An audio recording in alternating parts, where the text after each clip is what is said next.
Kecelakaan pesawat AirAsia QZ8501 tentunya akan menyisakan trauma yang mendalam bagi keluarga yang ditinggalkan. Pasca kecelakaan, tahap berikutnya yang tak bisa dilupakan adalah proses penyembuhan trauma bagi keluarga korban. Untuk membahasnya telah hadir di studio psikolog Roslina Feraoli. Selamat siang Mbak Vera, terima kasih sudah bergabung di studio kami. Selamat siang. Mbak Vera, ini kita sudah berhari-hari lihat tayangan yang non-stop mengenai pencarian dan juga evakuasi korban. Dan kita juga lihat berhari-hari duka dari keluarga yang ditinggalkan. Bahkan cenderung high exposure ya sebetulnya ya. High exposure dari media itu juga akan kita bahas nanti dampak dan bagaimana untuk mengatasinya ya. Tapi yang pertama ingin saya tanyakan, ini jenis post traumatic disorder, benar nggak sih? Enggak, belum Bukan, ya. Itu untuk survivor terlalu ya? Early, itu terlalu early kalau kita langsung bilang bahwa hey akan ada trauma, sebentar dulu ya. Jadi apa sebetulnya, yang perlu diperhatikan? Kalau kita begitu mendengar ada musibah, jadi sebetulnya pada siapapun, setiap human, individu, itu sebetulnya pasti akan pernah mengalami kehilangan. Ya, yang namanya duka cita kita pasti akan alamin. Tapi bentuk duka citanya nanti adalah melalui kedatangan musibah mendadak seperti sekarang, atau kehilangan keluarga dekat dari proses yang panjang karena sakit yang lama, tentu berbeda. Nah, di sini perbedaan-perbedaan itu yang kalau ini kan sesuatu yang tragis dan terjadi ini dalam jumlah masif juga ya, ratusan orang jadi korban. Jadi keluarga yang ditinggalkan juga setiap hari terekspos dengan orang-orang lain yang dipersatukan dalam duka yang sama. Sekali. Sebetulnya itu bisa membantu sebetulnya, tapi tadi begini ya, akan sangat normal, wajar ketika pertama kali reaksi yang muncul adalah shock. Everybody. Setiap orang akan mengalami shock tadi.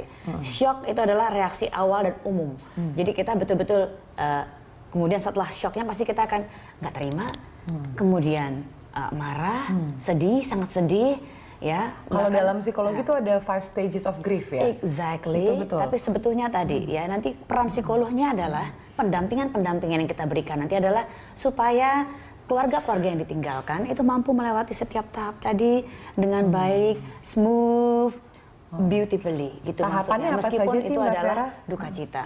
Makanya tadi ya, yang pertama tiap orang sebetulnya kadang-kadang ada yang lompat, ada yang tahapnya betul-betul lama di satu proses. Contoh beberapa orang ngalamin shock hanya pada saat mendengar ya pesawatnya hilang, putus kontak, itu udah shock tersendiri. Ada beberapa orang yang belum shock dulu nih, ya tapi begitu beritanya berubah menjadi diperkirakan ya memang bukan hilang lagi shock, tapi udah kecelakaan levelnya, baru kemudian shock. Nah shock ini setiap orang beda-beda reaksinya.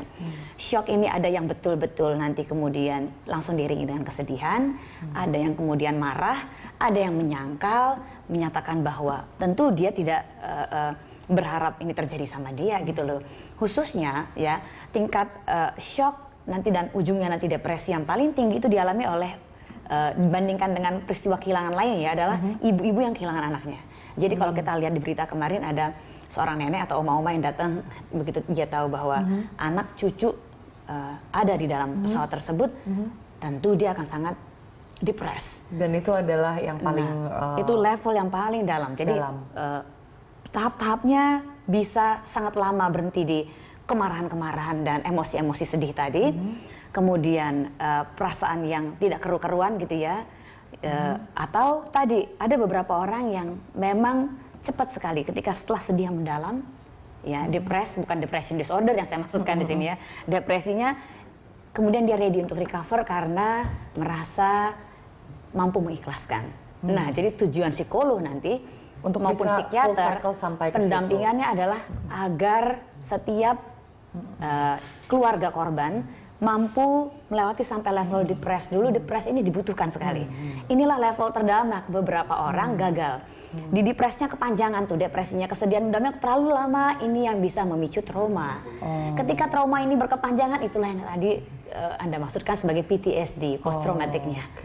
Jadi kalau kita mau cegah, kita mau prevent malah jangan sebetulnya. Sampai itu terjadi. Jangan sampai jadi trauma. Post traumatic disorder ini adalah hasil terburuk yang bisa dihasilkan dari kehilangan seperti ini. Karena kita mau, makanya going smoothly, untuk menghindari hal itu. Berada di tahap-tahap terdalamnya, karena mereka punya hak loh untuk ngerasa sedih.